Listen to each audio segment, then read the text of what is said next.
인사드리겠습니다. 안녕하세요.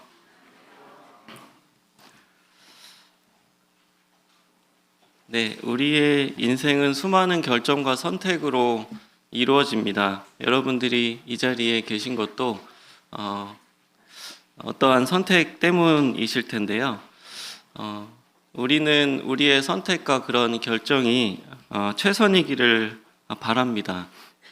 그래서 우리는 지혜로운 분별력이 필요하고 지혜의 근본이시고 우리를 참 사랑하시는 하나님께 뜻을 구하는 것이 매우 중요하다고 하겠습니다.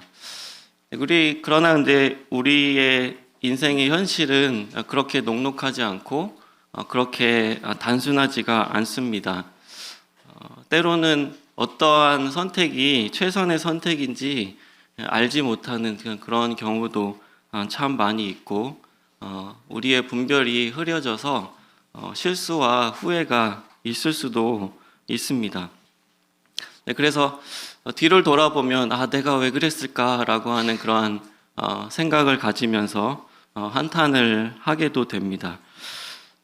그렇게 이렇게 우리가 참 불완전한 그런 사람들이지만 참 감사한 것은 우리가 따르고 우리가 섬기는 우리 아버지 하나님께서는 완전하시다는 것입니다.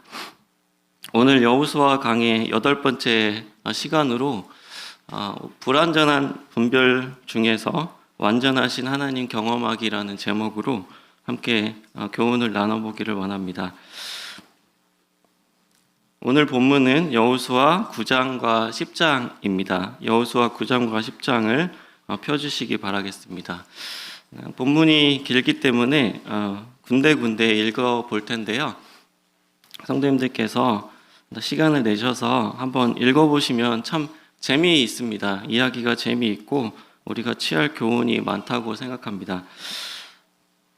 지금 이 상황은 여호수아가 이끄는 이스라엘 군대가 계속해서 가나안 땅을 정복해 가고 있는 상황입니다. 지난 시간에 보신 것처럼 이스라엘 군대들은 아이성에서의 실패를 극복하고 계속해서 진군해 나가고 있는 상황인데요. 지금 그때 당시의 상황을 보시면 어떤 통일된 왕국이 다스리였던 것이 아니라 각각 족속별로 그리고 지역별로 다스리는 그런 왕들이 있었음을 알게 됩니다. 9장 1절을 잠깐 보시면은 2일 후에 요단 서편 산지와 평지와 레바논 앞 대연안에 있는 헷 사람과 아모리 사람과 가나안 사람과 브리스 사람과 히위 사람과 여부스 사람의 모든 왕들이 이 일을 듣고 모여서 일심으로 여호수아와 이스라엘에 맞서 싸우려 하더라. 네, 지도에서 보시는 것처럼 여기 나와 있는 어떤 족속들의 위치를 이제 확인을 할 수가 있으실 텐데요. 그래서 지금 이 족속들이, 이 민족들이 여호수아와 이스라엘 군대들이 이 가나안 땅을 정복하려고 한다는 소문을 듣게 되었습니다. 그래서 그들은 일심으로 연합군을 만들어서 이 이스라엘을 대적해야 되겠다라고 전략을 짰던 것이죠. 그런데 오늘 주요하게 살펴볼 이 기브온 족속은 사뭇 다른 태도를 보이는 것을 우리가 알게 됩니다. 계속해서 읽어보시면은 3절 기브온 주민들이 여호수아가 여리고와 아이에 행한 일들을 듣고 꾀를 내어서 사신의 모양을 꾸미되 헤어진 전대와 헤어지고 찢어져서 기운 가죽 포도주 부대를 나귀에 싣고 그 밭에는 낡아서 기운 신을 신고 낡은 옷을 입고 다 마르고 곰팡이가 난 떡을 준비하고 그들은 길갈 진영으로 가서 여호수아에게 이르러 그와 그 이스라엘 사람들에게 이르되 우리는 먼 나라에서 왔나이다. 이제 우리와 조약을 맺읍시다 하니. 네, 지금 이스라엘 군대들과 대적하려고 하는 이 가나안 여러 족속들과는 다르게 그 기브온 사람들은 이 여호수아와 화친을 맺기를 원했던 것입니다. 이 기브온 사람이 누구인가 지도에서도 확인을 하실 수 있는 것처럼 이들은 굉장히 그 가나안 땅의 중심부에 위치하고 있어서 지금 이스라엘 군대들이 진치고 있는 길갈하고 매우 가까운 곳에 살고 있었던 사람입니다. 7절 말씀에 보시는 것처럼 이스라엘 사람들이 히위 사람에게 이르되, 그래서 이 사람들은 히위 족속 가운데 있었던 그러한 사람들이었습니다. 근데 지금 이 상황을 보시면 아시는 것처럼 우리는 먼 나라에서 왔습니다 라고 자신들을 속이고 있는, 그 위장하고 있는 것을 보게 됩니다. 이 기브온 사람들이 이렇게 가까이 살고 있으면서 왜 먼 나라에서 왔다고 자기를 위장을 했을까요? 이 신명기 말씀에 보면은 신명기 20장 16절로 17절 말씀에 보시면 이런 말씀이 있는데, 오직 내 하나님 여호와께서 내게 기업으로 주시는 이 민족들의 성읍에서는 호흡이 있는 자를 하나도 살리지 말지니 곧 헷사람과 아모리 사람과 가나안 족속과 브리스 족속과 히위 족속과 여부스 족속을 내가 진멸하되, 여기서 히위 족속을 반드시 이스라엘이 진멸해야 할 것을 하나님께서 모세에게 명령을 하셨습니다. 그래서 그들이 지금 히위 족속 사람들이라고 말씀드렸잖아요. 그래서 이 말씀에 따르면 기브온 사람들은 이 여호수아의 군대에 의해서 진멸을 당해야만 하는 그러한 형편이었다는 것이죠. 그런데 신명기 20장 10절과 15절을 보시면 읽어드리겠습니다. 내가 어떤 성읍으로 나아가서 치료할 때에는 그 성읍에 먼저 화평을 선언하라. 내가 내게서 멀리 떠난 성읍들 곧 이 민족에게서 속하지 아니한 성읍들에게는 이같이 행하려니와. 그러니까 이 가나안 족속의 인근에 살고 있는 사람들 말고 멀리 있는 사람들에게는 화친을 맺을 수도 있다라고 하는 것을 하나님께서 말씀을 하셨거든요. 그러니까 이 히위 족속 가운데 속해 있는 기브온 사람들이 어떻게 알게 됐는지 모르지만 이 하나님께서 모세에게 말씀하신 이 명령을 꽤 정확하게 이해하고 있다는 것을 우리가 생각하게 됩니다. 그래서 자신들은 여호수아와 화친을 맺고 싶어서 멀리서 그렇게 왔다고 자신들을 위장을 했던 것이죠. 저 7절에 보시면은 여호수아가 직접적으로 너는 누구고 어디서부터 왔느냐 그렇게 기브온 사람들에게 질문을 하지 않습니까? 근데 여기에 대해서 기브온 사람들은 직접적인 답을 주고 있지를 않습니다. 오히려 뭐라고 이야기를 하냐면 10절 말씀에 보시면은 그가 요단 동쪽에 있는 아모리 사람의 두 왕들 곧 헤스본 왕과 헤스본 시온과 아스타롯에 있는 바산원 옥에게 행한 모든 일을 들었음이니이다 라고 하면서 요단 동편에서 있었던 일을 언급을 하고 있거든요. 근데 사실은 이 요단 동편에서 일어난 일보다 더 최근에 일어났던 일이 어떤 일이었습니까? 여리고성을 기적적으로 무너뜨리고, 그죠? 그리고 아이성의 전투를 승리로 이끈 이 최근의 일은 일부러 언급을 안 한 것 같습니다. 그래서 이들의 전략이 굉장히 지혜롭다. 굉장히 자기를 위장을 잘하고 있다. 최근에 일어났던 일을 언급하지 않고 옛날에 일어났던 일을 언급하면서 우리가 진짜로 멀리서 왔습니다 라고 그렇게 위장을 하고 있었던 것이죠. 이들이 제시하는 그 물증도 상당히 설득력이 있습니다. 이 보시면은 12절에 보시면 우리의 이 떡은 우리가 당신에게로 오려고 떠나던 날에 우리들의 집에서 아직도 뜨거운 것을 양식으로 가지고 왔으나 보소서 이제 말랐고 곰팡이가 났으며 또 우리가 포도주를 담은 이 가죽 부대도 새 것이었는데 찢어지게 되었으며. 자, 보십시오. 우리가 지금 이거 떡을 가지고 왔는데 얼마나 이게 오래됐으면 다 마르고 곰팡이가 나서 못 먹을 지경이 되었습니다. 이 포도주도 원래는 새 거였는데 이게 얼마나 오래됐으면 지금 다 터지게 생겼습니다. 맞죠? 우리 진짜 멀리서 왔다니까요. 너는 누구고 어디서 왔느냐 이거에 대해서 대답은 안 하고 우리 정말로 멀리서 왔으니까 믿어주세요 라고 지금 계속 여호수아를 속이고 있었던 것입니다. 이들이 자신들을 이렇게 위장을 했던 이유가 무엇이었을까?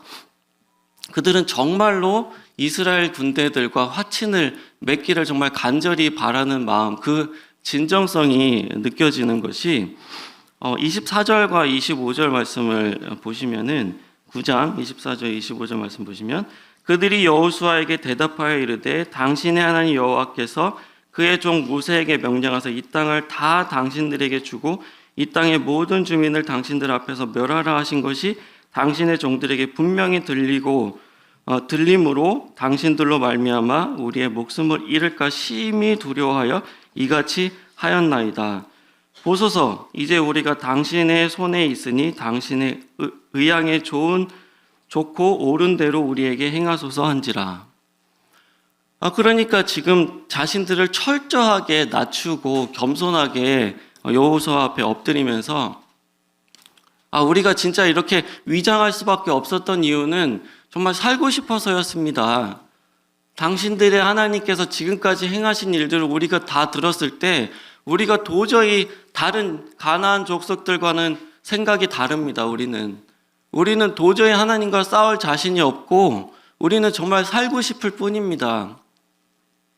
우리의 목숨줄이 당신에게 달려있으니 당신 마음대로 하십시오. 살려만 주신다면 뭐라도 하겠습니다. 라는 마음으로 지금 화친을 청하고 있었던 것입니다. 여러분들은 이런 선한 목적을 달성하기 위해서 거짓말을 할 수도 있다고 생각하십니까? 이거는 사실 그 윤리적으로 굉장히 유명한 딜레마죠. 하얀 거짓말, 까만 거짓말. 이런 경우는 사실 굉장히 많이 있습니다. 예전에 우리 일제시대 때 독립군이 잡혀가지고 고문을 당하잖아요. 고문을 당했을 때 일제 그 군사들이 너의 대장과 본부가 어디 있는지 말하라. 그렇게 아니면 너를 죽이겠다. 이렇게 했을 때 뭐라고 합니까? 그 독립군이? 나는 모른다. 빨리 죽여라. 그렇게 하잖아요. 그래서 이 나는 모른다는 말이 사실은 아니죠. 거짓말입니다. 근데 이 거짓말을 어떻게 우리가 받아들여야 할까요? 선한 목적을 이루고 자신을 희생하기 위한 거짓말이니까 괜찮다고 생각해야 될까요? 아니면 오히려 정직하게 말함으로 자신들의 동료를 공경에 빠뜨리는 것이 맞을까요?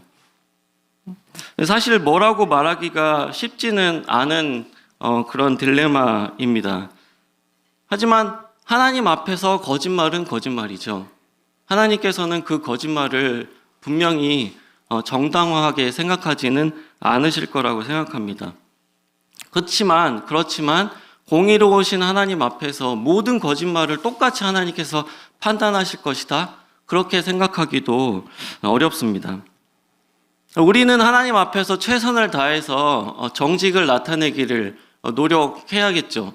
눈에 당장 보이는 그런 이득을 취하려고 욕심 때문에 거짓말을 한다든지 그런 불이익을 피하려고 사람들을 속이는 그런 행위는 결코 하나님 앞에서 합당하지 않고 하나님을 경홀히 여기는 것일 것입니다. 우리는 분명히 정직해야 합니다. 하나님 앞에서 정직해야 하고 그 정직을 분명히 사람들 앞에서 담대하게 나타낼 필요가 있다라는 교훈을 얻을 수가 있겠습니다. 이제 우리가 좀 초점을 여호수아에게로 돌려보도록 하겠습니다. 자, 여호수아 입장에서 이렇게 잘못된 판단과 잘못된 분별, 그러므로 인해서 잘못된 선택을 하게 된 것이잖아요. 기브온 족속이 멀리서 왔다라고 하는 그런 위장 전술에 속아서 그들과 화친을 맺은 것은 분명히 하나님께서 명령하신 그 명령을 어긴 것이었습니다. 그 원인이 무엇이었을까를 여호수아 말씀은 분명히 진단을 하고 있는데요. 14절 말씀을 보시겠습니다. 무리가 그들의 양식을 취하고는 어떻게 할지를 여호와께 묻지 아니하고, 여호와께 묻지 않은 것이 직접적인 원인이었습니다. 여호수아는 이 기브온 사람들이 접근해 왔을 때 어떻게 해야 할지를 하나님께 묻지 않았던 것입니다. 그는 판단하게 될 때 하나님의 뜻을 구해서 판단한 것이 아니라 정황과 직관을 가지고 판단을 했던 것입니다. 그들이 보여주고 있는 이 증거가 너무나 확실했습니다. 그들이 말하고 있는 그런 것이 굉장히 설득력이 있었습니다. 다른 이견이 존재할 수 없다고 생각했을지도 모릅니다. 그러한 관찰과 정황과 직관을 가지고 판단하게 됐을 때 하나님의 뜻과는 반하는 그러한 판단과 결정이 내려질 수도 있었다는 것을 알게 됩니다. 우리는 하나님의 뜻을 구해야 합니다. 그리스도인들은 하나님의 뜻을 구하면서 하나님의 지혜를 따라서 판단하고 행동을 해야 합니다. 우리가 왜 하나님의 뜻을 항상 구하면서 살아야 하는가? 모든 일이 순적하게 이루어지고 있고 뭔가 내가 예상대로 흘러가고 있다라고 해서 하나님의 뜻을 구하지 않아도 된다는 것은 아닙니다.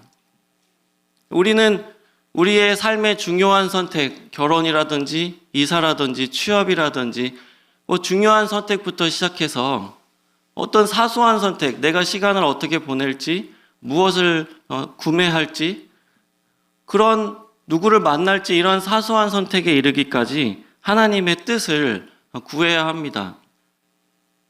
왜냐하면 우리는 지혜롭지 못하지만 하나님은 지혜로우시기 때문이죠. 우리는 앞날을 알 수가 없지만 하나님께서는 모든 것을 알고 계시는 분이십니다. 회사에 입사하는 사람에게 꼭 조언을 해주고 있는 말이 이겁니다. 모르는 게 있으면 선배들에게 물어봐서 하세요. 물어보는 건 잘못이 아닙니다. 오히려 물어보지 않고 하던 대로 제 생각대로 하는 게 잘못입니다. 그렇게 조언을 해주죠. 우리는 하나님께 물어보는 것이 잘못이 아닙니다. 하나님은 오히려 우리가 하나님의 뜻을 여쭤보는 것을 기뻐하실 것입니다. 마치 부모가 자녀들이 부모의 그런 뜻을 구하고 지혜를 구할 때 귀찮아하거나 알아서 해 그렇게 하는 부모가 없지 않겠습니까? 오히려 뜻을 구한다는 것은 부모를 존중하는 것이고 인생 경험을 많이 한 부모의 지혜를 얻어서 시행착오를 줄일 수 있는 방법이기 때문에 자녀들이 뜻을 구하는 것을 기뻐하는 것처럼 하나님께서도 하나님이 사랑하시는 그 자녀들이 하나님의 뜻을 구할 때 결코 귀찮아하시거나 외면하시지 않을 것이라는 것입니다. 야고보서 1장 5절 말씀에 우리가 의지하고 있는 말씀, 누구든지 지혜가 부족하거든 모든 사람에게 후히 주시고 꾸짖지 아니하시는 하나님께 구하라. 그리하면 주시리라.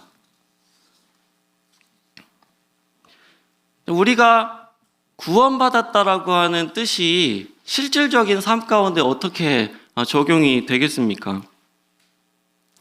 하나님의 뜻을 구해서 순종하는 것입니다. 우리가 내 마음대로 내 뜻대로 내가 원하는 대로 사는 삶을 청산하고 그것이 죄인의 삶이라고 하는 걸 깨닫고 회개하고 이제는 하나님의 뜻이 무엇인가 궁금해하고 그 뜻이 발견되었을 때 내 삶 가운데 적용해서 순종해 나가는 것이 구원받은 하나님의 자녀의 삶이 아니겠습니까? 그래서 하나님의 뜻을 구한다는 것은 우리의 근본적인 정체성에 해당하는 것이기 때문에 매우 중요하다고 말씀을 드리겠습니다. 잠언 3장 5절로 7절 말씀 또 보시면은 우리 이거 같이 한번 읽어볼까요? 주보에도 나와 있는 말씀인데요. 잠언 3장 5절부터 7절입니다. 주보에 시작. 너는 마음을 다하여 여호와를 신뢰하고 내 명철을 의지하지 말라. 너는 범사의 그를 인정하라. 그리하면 내 길을 지도하시리라. 스스로 지혜롭게 여기지 말지어다. 여호와를 경외하며 악을 떠날지어다. 네. 우리 모든 그리스도인들이 이 좌우명으로 삼아야 할 말씀이라고 생각합니다. 우리는 모든 상황에서 하나님의 뜻을 구하고 하나님의 지혜를 구해서 그분의 뜻에 순종하는 삶을 살아야 하겠습니다. 우리가 일상적인 말씀과 기도 가운데서 우리는 하나님의 뜻을 구할 수가 있을 것입니다. 그리고 지혜로운 그런 영적인 사람들의 조언을 통해서도 하나님의 뜻을 분별할 수도 있을 것입니다. 하나님은 하나님의 뜻을 결코 감추어 놓지 않으셨습니다. 우리가 구하고 그 뜻에 순종하고자 하기만 한다면 하나님께서는 하나님의 뜻을 분명히 말씀해 주실 것입니다. 이상적으로는 우리가 하나님과의 이런 긴밀한 교제 속에서 살면서 하나님의 그 세밀한 음성에 귀 기울이면서 순종하면서 사는 것이 맞겠습니다. 그것을 우리가 추구해야겠죠. 근데 서두에 말씀드린 것처럼 우리는 불완전한 사람들입니다. 우리의 분별은 항상 최선일 수가 없지 않습니까? 우리의 인생은 생각보다는 참 복잡합니다. 그래서 실수할 수도 있고 넘어질 수도 있고 우리의 연약을 순간순간 발견할 때가 참 많이 있습니다. 마치 이 여호수아가 이 영적인 영웅이지만 이 가나안 땅을 정복한 하나님의 쓰임을 받은 도구였지만 그에게도 연약함이 있었던 것처럼 우리의 삶 가운데도 우리는 원하지 않았지만 혹은 내가 그때 당시에 분별이 흐려져서 잘못된 선택과 판단을 하게 되는 경우도 있다라는 것이죠. 이럴 때 어떻게 해야 되겠습니까? 그런 교훈을 이어서 우리가 살펴볼 수가 있겠습니다. 먼저 우리가 좀 생각해 봐야 되는 것은 우리가 이런 후회와 실수의 상황 가운데서 우리는 그 결과를 견뎌내야 합니다. 18절 말씀에 보시면 9장 18절 그러나 회장 족장들이 이스라엘의 하나님 여호와로 그들에게 맹세했기 때문에 이스라엘 자손이 그들을 치지 못한지라. 그러므로 회중이 다 족장들을 원망하니. 자, 그들은 잘못된 선택을 했습니다. 그들의 분별은 올바르지 않았습니다. 그렇기 때문에 그들은 하나님 말씀에 순종하지 못하고 그들을 진멸하지 못하게 되었습니다.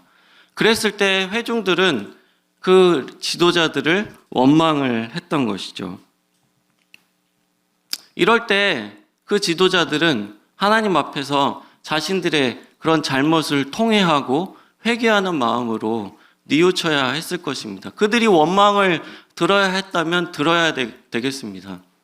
우리가 잘못된 판단을 하면 반드시 어떤 결과가 올 텐데 그 결과에 대해서 우리는 마음 깊이 받아들여야 하지 이것을 그 고통을 경감시키기 위해서 노력을 한다든지 자기 합리화를 한다든지 하나님 앞에서 핑계를 댄다든지 이렇게 하는 것은 올바른 태도가 아닐 것입니다. 잘못된 판단의 결과는 내가 견뎌내야 하는 것입니다. 그리고 그 상황 가운데서 이 상황 가운데서 최선은 아니었지만 이 잘못된 선택의 이 상황 가운데서 나는 어떻게 하나님을 경외할 것인가? 나는 어떻게 하나님을 순종할 것인가를 생각해야 한다는 것이죠. 자, 여호수아는 여기서 선택해야 했습니다. 내가 지금 기브온 사람들의 위장 전술에 속아서 잘못된 언약을 맺었어요. 그럼 이 언약을 지켜야 되겠습니까? 지키지 말아야 되겠습니까? 속았는데요? 내가 원해서 그렇게 한 게 아닌데요? 여기서 여호수아가 하나님 앞에서 분별해 봤을 때 내가 잘못 분별했지만 내가 잘못 선택했지만 이 상황 가운데서 나에게 주어진 이 언약은 반드시 지켜야 한다라고 생각했습니다. 저는 이것이 올바른 선택이었다고 생각합니다.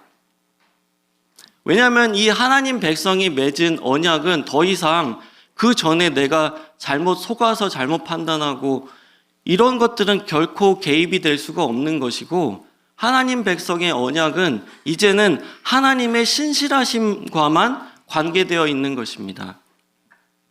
하나님께서 신실하시기 때문에 하나님의 그 백성들은 하나님 앞에서 그 언약을 반드시 지켜야 한다. 구약시대에 보면은 이 언약에 대해서 얼마나 엄중하게 하나님께서 다루시는지에 대해서 우리가 여러 가지 이야기들을 통해서 살펴볼 수가 있지 않습니까? 예를 들어서 야곱 같은 경우도 마찬가지죠. 축복의 언약에 대해서 야곱이 속임으로 그 에서가 그 축복의 언약을 빼앗겼지만 그렇기 때문에 야곱에게 주어지는 축복이 취소되었습니까? 아닙니다. 그 언약은 지켜졌습니다. 하나님 백성의 언약은 반드시 지켜야 된다. 그 이전 상황이 어떠했든지 상관없이. 이것이 바로 여호수아가 이 상황에서, 이 잘못된 선택에서 비롯된 이 결과에서 하나님을 경외하는 방법이었던 것입니다. 사실 이렇게 언약을 지키고자 노력했던 여호수아의 이런 선택, 이 두 번째 선택에 대해서 하나님께서 인정하고 계신 것을 우리가 알게 됩니다. 사무엘하 21장 1절로 6절 말씀 한번 시간 될 때 한번 읽어보시면 좋겠는데요. 이야기는 이렇습니다. 나중에 다윗 시대가 되었는데 그 사울이요, 그 다윗 전에 사울 왕이 이 기브온 족속을 죽이려고 했어요. 그들이 죽어야 한다. 그들은 이스라엘 민족들이 아니기 때문에 진멸당해야 된다. 거기에 대해서 하나님께서 이 3년 동안 기근을 주셨습니다. 나중에 이 기근의 원인이 사울 왕이 그 기브온 족속을 멸하려 했기 때문이라는 것을 발견하였을 때 이 기브온 족속의 신원을 다윗 왕이 풀어주게 됩니다. 다시 말해서 하나님께서도 이 기브온 족속과 화친을 맺고 불가침 조약을 맺은 것을 반드시 지켜야 한다라고 인정하셨다는 것을 말해주고 있습니다. 자, 우리가 이제 10장 말씀도 볼 텐데요. 10장 그 6절부터 8절 말씀을 좀 보시겠습니다. 10장 6절부터 8절 말씀을 보시면 기브온 사람들이 길갈 진영에 사람을 보내어 여호수아에게 전하되 당신의 종들을 돕기를 더디게 하지 마시고 속히 우리에게 올라와 우리를 구하소서. 산지에 거주하는 아모리 사람의 왕들이 다 모여 우리를 치나이다 하매 여호수아가 모든 군사와 용사와 더불어 길갈에서 올라가니라. 그때 여호와께서 여호수아에게 이르시되 그들을 두려워하지 말라. 내가 그들을 내 손에 넘겨 주었으니 그들 중에서 한 사람도 너를 당할 자 없으리라 하신지라. 네. 자, 이 기브온 족속과 화친을 맺어서 이제 기브온 족속은 이스라엘 민족 중에 거하게 되었습니다.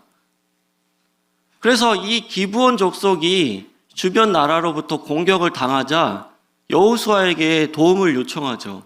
우리를 도와주십시오. 우리를 이 적군들로부터 보호해 주십시오 했을 때 여호수아는 그 언약의 근거에서 신실하게 그들을 도와줍니다. 군대를 동원해서. 거기에 대해서 여호와께서 그들을 두려워하지 말라. 내가 그들을 너희 손에 붙였다 라고 말씀하시면서 이 전쟁에 대한 정당성을 인정해 주셨던 것입니다.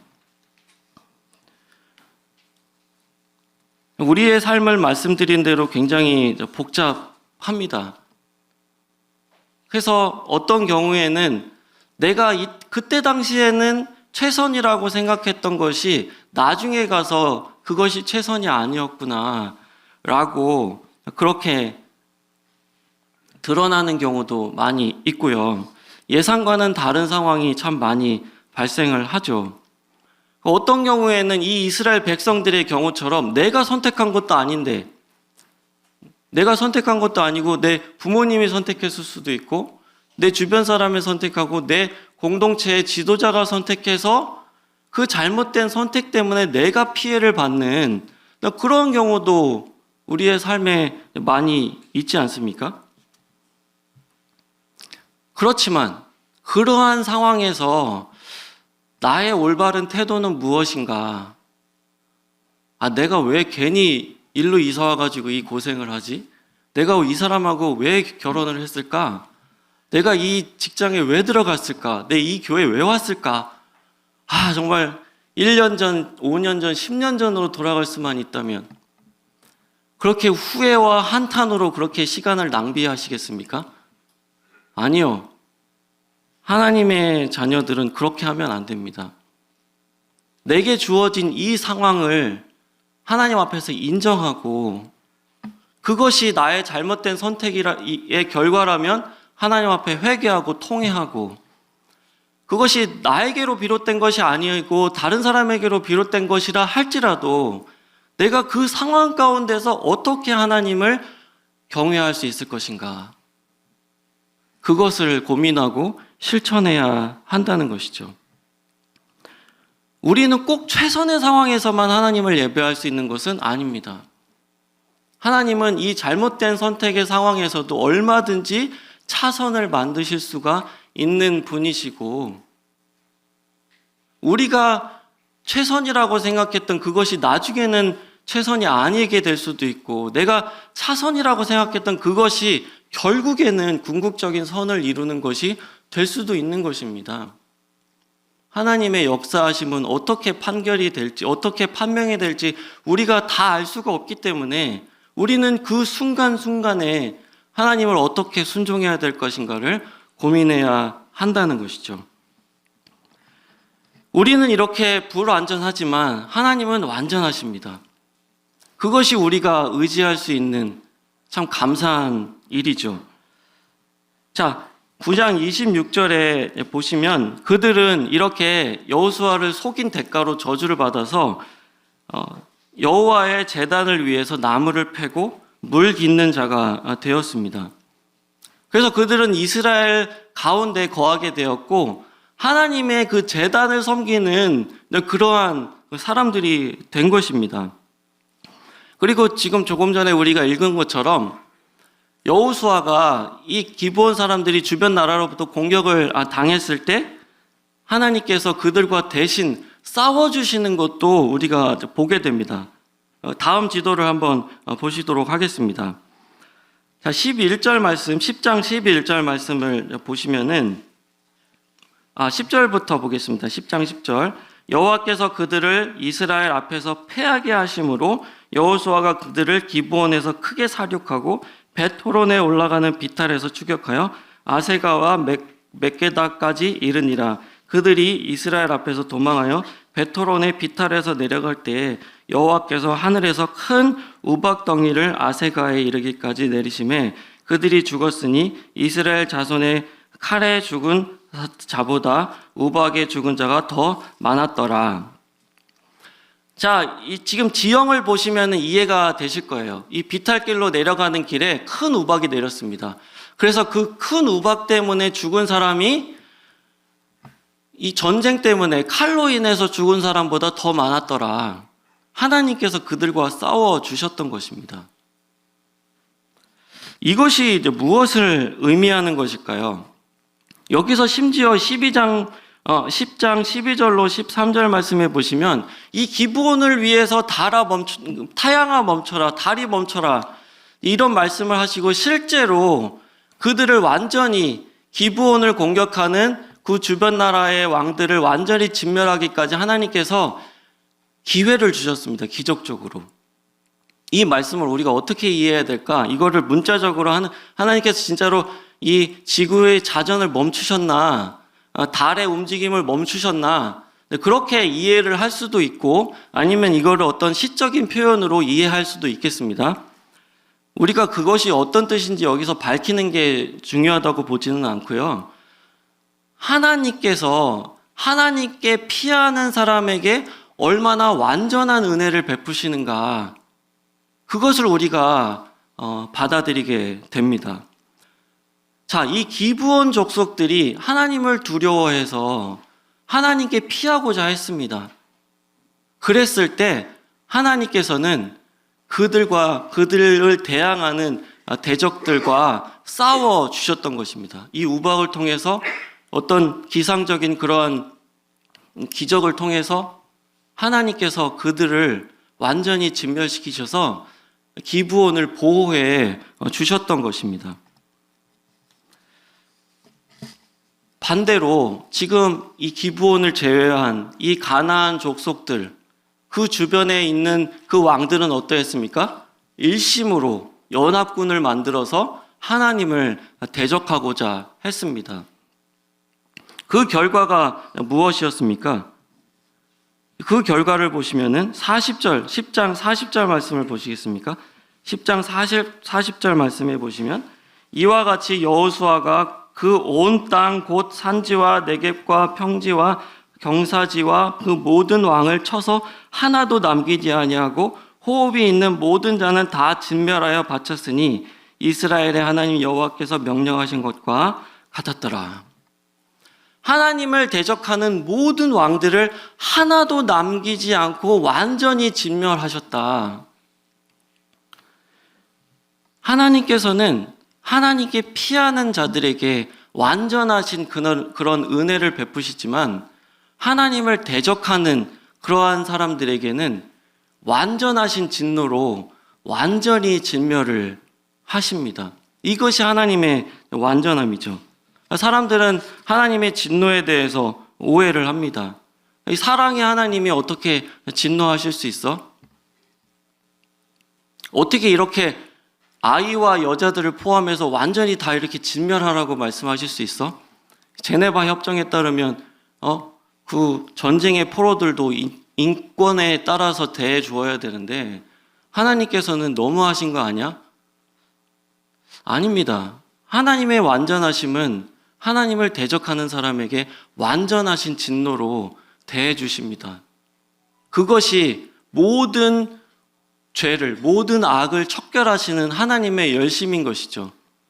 로마서 1장 18절에 보시면 하나님의 진노가 불의로 진리를 막는 모든 사람들의 모든 경건하지 않음과 불의에 대하여 하늘로부터 나타나십니다. 십자가를 보십시오. 세상 죄를 지고 가는 하나님의 어린 양이 십자가에 달리셨습니다. 하나밖에 없으신 그 독생자, 내 사랑하는 자요, 기뻐하시는 자, 그 예수 그리스도께서 세상 죄를 지고 십자가에 달렸을 때 하나님께서 그분을 어떻게 대하셨습니까? 가장 고통스럽게, 가장 치욕스럽게 죽임을 당하게 하셨습니다. 그것이 하나님의 진노입니다. 모든 악을 척결하시는 하나님의 열심입니다. 하나님은 그렇게 완전하십니다. 하나님의 진노에 대해서 가볍게 여기지 마십시오. 하나님은 모든 악을 반드시 척결하시는 공의로우신 하나님이십니다. 아직도 하나님과 대적하시는 분이 혹시 계십니까? 하나님과 싸우려 하지 마십시오. 하나님과 대적하려 하지 마십시오.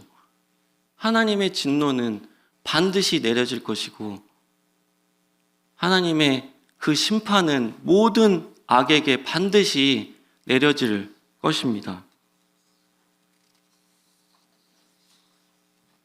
반면에 하나님 편에 서 있는 사람들에게 하나님께서는 얼마나 완전한 은혜를 베푸시는 분이십니까? 이 기브온 사람들이 지금 이 상황에서 위기에서 건짐을 받았습니다. 그들은 저주를 받아서 이 허드렛 일, 나무 패고 물 깃고 이런 일들을 했지만 이 이스라엘의 역사 가운데서 기브온은 계속 언급이 됩니다, 사실. 나중에 그 역대상 12장 말씀에 보시면 이 다윗의 용사의 명단이 나와요. 그 다윗의 용사의 명단에 기브온 사람의 이름이 당당히 언급이 됩니다. 그리고 이 솔로몬 성전이 지어지기 전에 기브온에서 하나님을 예배했습니다. 거기서 하나님께서 솔로몬을 놀랍게 축복을 하셨거든요. 그리고 더 시간이 지나서 나중에 포로살이를 하고 이제 돌아와서 성벽을 재건했잖아요. 느헤미야 말씀에 보면 이 포로에서 돌아와서 성벽을 재건하는 그 사람들의 명단에도 기브온 사람이 언급이 되어 있습니다. 하나님께서 이 언약을 통해서 화친을 맺은 기브온 사람들을 얼마나 끝까지 책임을 지시는가. 그들은 비록 이방인이었지만, 그들은 비록 하나님을 대적하는 그 족속 가운데 살고 있었던 사람이었지만, 그들이 하나님께 피하고자 했을 때, 그들이 하나님께 속하고자 했을 때 그들을 외면하지 않으셨다는 것입니다. 그들은 정말로 살고자 했습니다. 하나님과 싸우는 것이 정말로 어리석은 것이다 라고 깨달았습니다. 그래서 살려만 주십시오 라는 마음으로 여호수아에게 찾아왔던 것입니다. 하나님의 심판은 하나님을 대적하는 사람들에게 내리지만 하나님의 은혜는 하나님의 은혜를 찾는 사람에게 정말로 풍성하게 넘쳐 흐릅니다. 노아의 때를 보십시오. 노아가 산 위에 120년 동안이나 세상에서 처음 보는 방주를 짓고 있습니다. 이걸 통해서 이 세상을 심판하시겠다고 말씀하시는데 사람들은 거기에 관심이 없습니다. 저게 뭐 하는 짓인가 관심이 없습니다. 하나님의 심판? 내가 지금 땅 사고 집 팔고 결혼하고 애 낳고 교육시키는 게 더 중요한데 하나님의 심판에 대해서 관심이 없습니다. 그들은 살고자 하지 않았던 겁니다. 하나님의 심판이 있는데 무시했던 겁니다. 살고자 하지 않았어요. 하나님의 심판을 인정하지 않았습니다. 그들이 적극적으로 하나님을 대항하지 않았을지 몰라도 그들이 하나님의 심판을 무시하고 하나님께 피하려 하지 않고 살려고 하지 않았을 때 그들은 하나님의 심판 가운데서 완전한 멸망을 당했습니다. 그러나 노아와 그 가족들은 하나님의 은혜를 입었더라. 우리가 이미 살펴본 것처럼 라합도 이방인이었지만 하나님의 은혜를 입었습니다. 나중에 우리가 구약시대 후반기에 보면은 그 룻이라는 여인이 있지 않습니까? 이 룻이라는 여인도 이방인이었지만 보잘것없는 여인이었지만 하나님의 은혜를 입었습니다. 우리도 마찬가지 아닙니까? 우리도 하나님의 은혜를 받을 수 없는 그런 사람들인데 하나님 앞에 정말 두 손 들고 나와서 살려주십시오 했을 때, 나를 구원해 주십시오 했을 때 하나님께서 우리를 구원해 주시고 하나님의 자녀라고 하는 놀라운 그런 축복을 우리에게 허락해 주셨습니다. 시편 2장 12절 말씀에 보면 그의 아들에게 입맞추라. 그렇지 아니하면 진노하심으로 너희가 길에서 망하리니 그의 진노가 급하심이라. 여호와께 피하는 모든 사람들은 다 복이 있도다. 오늘 우리가 찬양을 부른 대로 우리는 연약하고 실수합니다. 우리는 최선을 바라지만 우리는 때로는 잘못된 분별과 선택을 할 수도 있습니다. 우리는 이렇게 연약하고 실수하지만 하나님은 완전하십니다. 믿으십니까? 하나님은 완전하십니다. 그렇기 때문에 우리가 하나님을 의지할 수가 있습니다. 그렇기 때문에 우리가 하나님을 예배할 수가 있습니다. 우리가 비록 완전하지 않을지라도 완전하신 하나님을 우러러 우리가 예배합니다. 우리가 완벽하지 않지만 하나님께 피할 수 있다는 것이 너무나 감사한 일입니다. 의인은 넘어지지만 아주 엎드러지지 않습니다. 우리가 하나님께 속해 있기만 한다면 말이죠. 다시 한번 아직까지 하나님 편에 속하지 않으신 분이 혹시라도 계신다면, 이 말씀을 듣고 계시다면 하나님의 이 은혜 가운데 나오시기 바랍니다. 하나님과 싸우려 하지 마시기 바랍니다. 하나님을 대적하지 마시기 바랍니다. 하나님의 진노를 무시하지 마시기 바랍니다. 하나님의 그 풍성한 은혜 가운데 나와서 하나님의 뜻대로 살기를 원합니다. 하나님 안에 거하기를 원합니다. 하나님께 피하고 싶습니다. 라고 고백하시기 바랍니다. 하나님의 은혜는 모든 이 불완전하고 연약한 자들에게 넘쳐 흐릅니다. 저희들을 통해서, 연약한 저희들을 통해서 예배를 받으시고 또 섬김을 받으신 하나님을 찬양합니다. 기도하겠습니다. 아버지 하나님, 저희가 하나님께 속한 자들임을 인해서 참 감사를 드립니다. 얼마나 다행스러운 일이지요. 저희가 하나님과 싸우지 아니하고 하나님의 은혜 가운데 거할 수 있음에 참 감사드립니다. 저희들은 불완전합니다, 주님. 그렇지만 하나님을 예배합니다. 왜냐하면 하나님은 완전하시기 때문입니다. 저희에게 주어진 삶 가운데 하나님의 완전하심을 경험하게 해 주시옵소서. 우리 주 예수 그리스도의 이름으로 기도드렸습니다. 아멘.